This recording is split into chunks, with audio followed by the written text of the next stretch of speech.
Wait, what? It's charging without the keys in the ignition? What the world is going on here? What is that?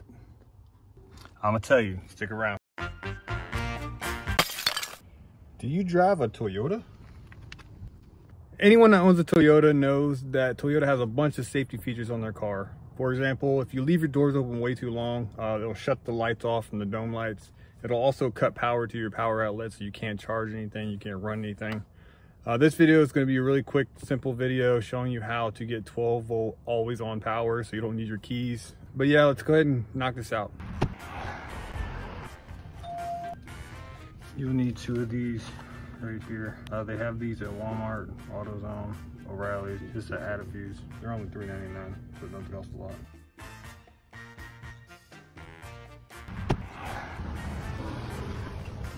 Here's the one in Advanced Auto, $7.99, costs a little more. All right, so now that you got your adda-fuses, and an adda-fuse just allows you to add power using power that's already being distributed to a power block or fuse box. What you'll need is something to cut some wire, some needle nose pliers to pull out a fuse because they suck sometimes, and then some wire strippers. You don't have to have anything fancy like I have. A knife will work for cutting wires, and a knife will work for splicing wires. It's really easy just using wire cutters. All right, so to save time, I already made one. This is what it looks like. So this is one adda-fuse, and then this is the other adda-fuse. That's why you need 2. And the box also comes with fuses. So what you'll do is you'll take your fuses. I already opened the box, that's why it's falling out. They come with fuses.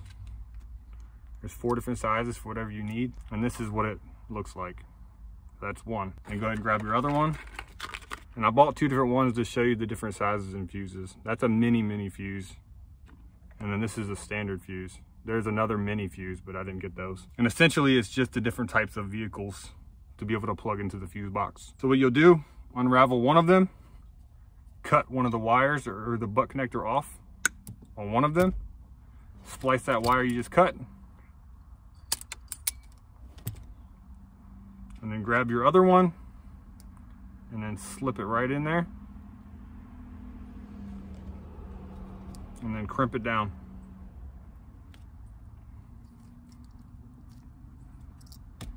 All right, so now it ain't going anywhere. Now you have what you need.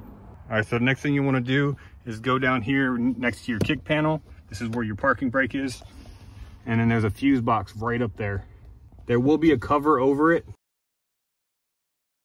And all the cover does is telling you what fuse size you'll put in the slot for certain accessories.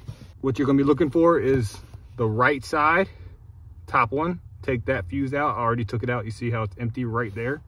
And then move over to where this 30 amp is, right here, the green one on the top, all the way on the left, and then go down to the 4th one. You see where it's empty? So right side top, above the 7.5, and then left side, the 4th one down, under the 25 and above that 25.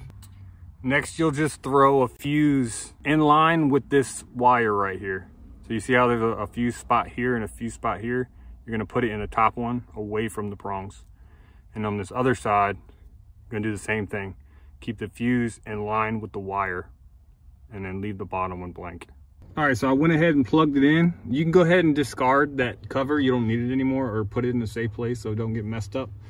All right, so that one all the way on the right, on the top, it's gonna be a 15 amp fuse, and you're gonna point the wire to the left. It does matter, because if you point it to the right, the radio will stay on. This one all the way on the left, the 4th one down, you're gonna point to the right. And that's literally all it takes to give all your power outlets full-time 12 volt power. Make sure you find the right adda-fuse for your vehicle. If you have any questions, just let me know. Thanks for watching.